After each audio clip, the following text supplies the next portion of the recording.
Welcome back to The Breakdown with me, NLW. It's a daily podcast on macro, Bitcoin, and the big picture power shifts remaking our world. The Breakdown is sponsored by Nexo.io, Circle, and Kraken, and produced and distributed by CoinDesk. What's going on, guys? It is Sunday, December 18th, and that means it's time for Long Read Sunday. Before we dive in, if you are enjoying The Breakdown, please go subscribe to it, give it a rating, give it a review, or if you want to dive deeper into the conversation, come join us on the Breakers Discord. You can find a link in the show notes or go to bit.ly/breakdownpod. I'm excited to also share that this week the podcast is brought to you by Galaxy and the Galaxy Brains podcast. Transparency is more important than ever in crypto. If you're here, it's obvious how important it is to you to find reliable information. For more shows like this, for more shows like The Breakdown, check out the Galaxy Brains podcast. To tell you a little more, here's the host, Alex Thorne, Galaxy Head of Research. Listen each week as we take you inside the biggest stories and projects in Bitcoin and crypto. Whether it's breaking down market volatility or analyzing the latest technical developments, Galaxy Brains has you covered.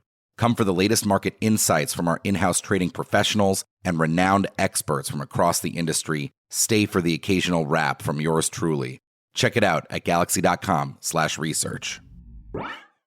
All right, friends. Well, today for Long Read Sunday, we are going to zoom out. We are going to do some big idea technology stuff. Get away from FTX, get away from Binance FUD, get away from macro, and just think about the future of technology and what it means for the areas that we spend time in. So the first piece we're going to read today is called Starlink, Verizon, 5G, and Crypto, What the New War of the Currents Means for Decentralization. It's by Tim Kravchunovsky, who is the founder and CEO of Chirp, and first appeared as part of CoinDesk's Crypto 2023 series.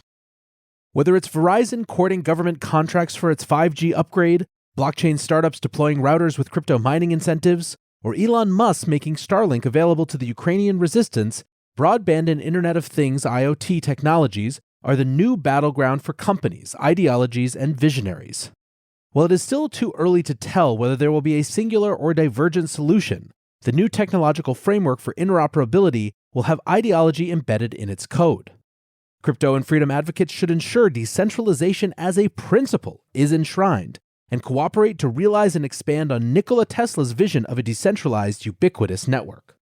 In the late 1800s, Thomas Edison, Nikola Tesla, and George Westinghouse found themselves in an ideological battle over the future of electricity. Threatened by Tesla and Westinghouse's widely adopted alternating currents, AC, power system, Edison built out his direct current, DC stations, while deploying ruthless public relations campaigns to undermine his rival's credibility. As the three men urgently took their products to market and built out supporting infrastructure, corporations on the periphery also competed for market share, including Brush Electricity Company, which installed its arc lighting solutions in key regions including New York City. The AC system won out and became the gold standard underlying all electrification. An important lesson remains for those developing new architecture. The best technology can triumph only when it is also widely adopted. After developing the AC system, Tesla devoted much of his life to revolutionizing wireless electricity. The inventor envisioned infinite energy via a global network of towers that would electrify the world without wires. While investors including JP Morgan initially backed Tesla's venture based on his past success with AC electricity, they later cut funding. A system handing such power over to end users independent of the large companies who clashed during the War of the Currents was too radical for many to handle at the time, and the technology wasn't in place yet. Tesla died penniless in New York City, but his vision of ubiquitous energy run across a decentralized wireless system has served as inspiration for scientists, entrepreneurs, and world leaders. Founders need to think carefully about the incentive structures that go into building such a system, while resisting centralized parties looking to co-opt its mechanisms under their own infrastructures. The blockchain sector in particular is in a unique position to guard against these attempts. While there is heroism in Elon Musk, an heir to Tesla's legacy, stepping in to provide Starlink for Ukrainian citizens, there are also warnings that founders should note. Following Starlink's deployment, Musk walked back his initial support for the cause and threatened to withdraw the program unless the U.S. Defense Department footed the bill. Although Musk walked back these comments and kept Starlink operational in the region, the reversal revealed an incentive structure based on geopolitics, profit margins, and a billionaire's impulses, which millions of innocent people suddenly found themselves tethered to. Musk is hardly an outlier when it comes to the murky relationship between centralized vested interests and state power. Telecom companies provide troves of data on millions of users daily to government entities. As the original use case of blockchain technology, Bitcoin allows any individual, no matter their socioeconomic class or country of origin, to take custody of their money. When applied to IoT devices, broadband, and telecommunications infrastructure, blockchain technology can bestow more universal digital rights, including the ability to access modern internet and phone services without being surveilled. In the current builder's market, blockchain developers and founders need to pay close attention to the developments unfolding across telecommunications, broadband, and IoT, rather than speculative digital asset bubbles that, unfortunately, define the space over the past few years. Whether it's setting up routers to power decentralized wireless networks, following in the tradition of Satoshi Nakamoto sending himself test amounts of Bitcoin, or writing interoperable code, the crypto community should apply the principles of decentralization to this next frontier and work together to ensure the ubiquitous network as envisioned by Tesla can take hold on the same scale as the inventor's AC gold standard. All right, so great little thought piece from Tim here. I think that the core of this piece is about taking a step back from just the day in, day out that we spend our time in crypto. Whether it's debates on Twitter or questions of even regulation, big picture things, and instead look to what the fundamental systems of power are that we're helping contribute to or helping undermine. One of the most important ideas in the crypto ecosystem is that a network is only as decentralized as its most centralized link. Unfortunately, a lot of the lessons and fallout of 2022 have been a reminder of that exact type of lesson. Now, what Tim also rightly points out is that there is an array of infrastructure that is being built right now or being updated, which will have implications for the decentralization of everything that runs atop it, including crypto networks. Whether that infrastructure is built in a way that allows centralized companies and enigmatic or charismatic CEOs to capture all of the value, or whether they're built in a way that is more egalitarian and decentralized, is a question that we potentially have some influence on, but only if we ask it. In an ecosystem where innovation is the norm, it's the basics that are in the spotlight. Nexo is a company that has never put the safety of clients' funds in question. With over 50 global licenses, $775 million in insurance, and a real-time audit of custodial assets, Nexo sets an example for security standards in the industry. Apart from keeping their 5 million clients safe, Nexo has kept building. They've just announced their non-custodial smart wallet. Visit nexo.io, that's Nexo.io, and sign up today. This episode is brought to you by Circle, the sole issuer of USDC, and a leader in crypto that's held to a higher standard. USDC is a fast, safe, and efficient way to send money around the globe. USDC is always redeemable one-to-one for US dollars and has over $45 billion in circulation as of October 13, 2022. Plus, Circle posts weekly reserve reports and monthly attestations of reserve capital, letting users know that USDC is safe, transparent, and compliant with regulations. Just go to circle.com/transparency to see why USDC is a trusted stablecoin. As one of the largest, longest-lasting, and most secure exchanges, Kraken sets the example for transparency and trust while delivering on their mission to empower people with new ways to connect and transact. Millions of people around the world count on the Kraken mobile app as the easiest, safest, and most flexible way to start building their crypto portfolio. Kraken's industry-leading security keeps your funds and information safe, and their award-winning client engagement teams are available for support 24/7. Download the Kraken app on Google Play or the Apple App Store, or visit kraken.com/breakdown to join.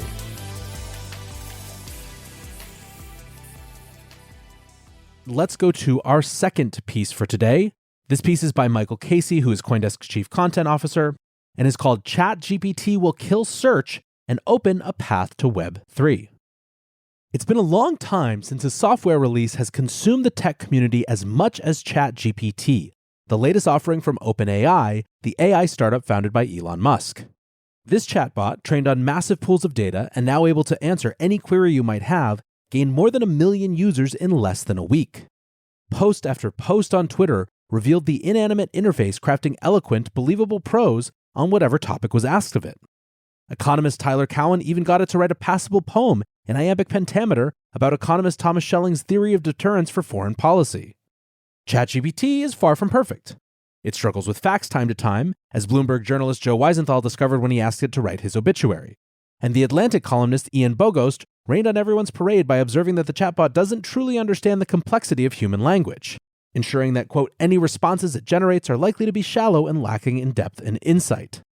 But to Bogo's boss, Atlantic CEO Nicholas Thompson, those imperfections won't hinder the disruption this technology poses to a key part of the internet, search. In an enthused video post, Thomas argued the chatbot will resolve most people's questions about the world, such that it will quickly overtake Alphabet's Google algorithm. Rather than Googling something and waiting for a variety of ad-supported answers to come back, people will simply ask a chatbot and get an immediate answer. It's hard to overstate how transformative that idea is. The entire Web2 economy, with its hierarchy of websites, from most traffic to least, is built on a foundation of search. We in digital media have been slaves to it for decades, constantly trying to satisfy ever-changing demands that we tweak the SEO, search engine optimization elements of our content posts, headlines in particular, to keep up with Google's algorithm. But it's not just media outlets, it's brands, governments, not-for-profits, bloggers. Anyone striving to grab a piece of the world's limited supply of audience attention is locked into a competitive dance ruled by Google's search algorithm. From that structure was built Web2's core business model, the sale of user data to programmatic advertisers who pay fees structured on a commodity-like measure of page views, uniques, and sessions. All of that, conceivably, could go away. What does this mean for crypto? Well, I think we may have just stumbled onto the catalyst to take the digital economy into the decentralized Web3 era, creating new monetizable opportunities for NFTs, stablecoin payment systems, and metaverse projects. NFT and open metaverse enthusiasts have debated for some time about what would drive mass adoption of their projects and lead to their longed-for disintermediation of the dominant internet platforms. Would it be the deployment of digital collectibles in gaming? Would it come from household consumer brands and entertainment companies developing direct NFT-based engagement strategies to forge, quote, ownership relationships with their customers and fans? Would it lie in the new models of collective value creation and shared intellectual property, spearheaded by projects such as Yuga Labs' Bored Ape Yacht Club? This thinking presupposes these Web3 ideas will drive the opportunity by virtue of their own intrinsic appeal. But the problem has always been that human beings are addicted to, or at least dependent on, the communities that the Web2 model has fostered. Everyone keeps going to Facebook because everyone keeps going to Facebook. The Vista Open by OpenAI suggests that our Web3 future might not be dependent on the appeal of Web3 technologies per se, but by a force external to them, one that disrupts the core Web2 economy and leaves the world open to an alternative. If the Web2 advertising model is about to get overturned, how will brands and media companies reach their customers and audiences to generate revenue? Maybe with NFTs.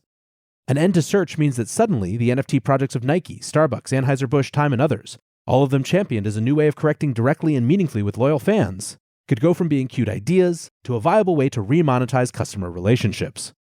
All of this portends massive challenges for many Web2-founded businesses. There are also legitimate fears that AI systems like ChatGPT could become manipulated by agents of disinformation and do even more harm to human free will than the surveillance capitalism introduced by Web2 internet platforms. Still, to think we may no longer be controlled by a single Silicon Valley company is appealing. All right, so cool piece, great thoughts, a couple follow-ups. First of all, Google is one of the two main types of Web2 business models. It's not the only one. Search is, yes, a huge driver of performance advertising for companies of all stripes. But social network advertising is a little bit different. Part of the appeal to advertisers of social networks is that theoretically these networks have unique access to information about the things that the people who you're advertising to are interested in, as well as a better ability to target. Now, Google's targeting is profound because people are actually searching for the thing that you're hopefully offering. But today's social algorithms have gotten extremely sophisticated. It's why it can feel so creepy when you're served an ad for the exact type of thing that you were just talking or thinking about. ChatGPT in its current form doesn't necessarily threaten those types of advertising models. In fact, the biggest threat to those models is that the networks themselves become so hostile or unusable that people just abandon them and go other places. What's more, what's to say that ChatGPT doesn't evolve into a Google-like product, where you're being served ads based on your queries, just as you would be when you were searching Google? In fact, if there is a dominant AI such as ChatGPT, it could be even more concentrating than something like Google is. Because instead of having to actually browse around the web, where you could at least be served other ads, all of the information that you're looking for is coming to a single point of entry, aggregated, curated, and displayed in a way that you can understand without clicking around. Perhaps a better consumer experience on the end, but it means that the only ads you see are the only ones that the service at the middle chooses to display. Now, this is not to say that for sure, ChatGPT and other AI search technologies won't disrupt the search business model. It's only to say that you should have some amount of warning when any new technology paradigm looks like a panacea when it comes to opening up new possibilities for business models. So far in the history of the internet, through phases 1 and 2, base monetization of attention has been extremely, extremely lucrative. But at the same time, changes do create new opportunities. And to the extent that we can help companies find alternative methods to monetize their audiences than just the same types of boring advertising, this is as good a time as any to try that. Anyways, I hope you guys are having a great weekend. Thanks again to Tim and Michael for these really thoughtful and interesting pieces. Thanks to my sponsors, Nexo.io, Circle, Kraken, and Galaxy Brains for supporting the show. And thanks to you guys for listening. Until tomorrow, be safe and take care of each other. Peace.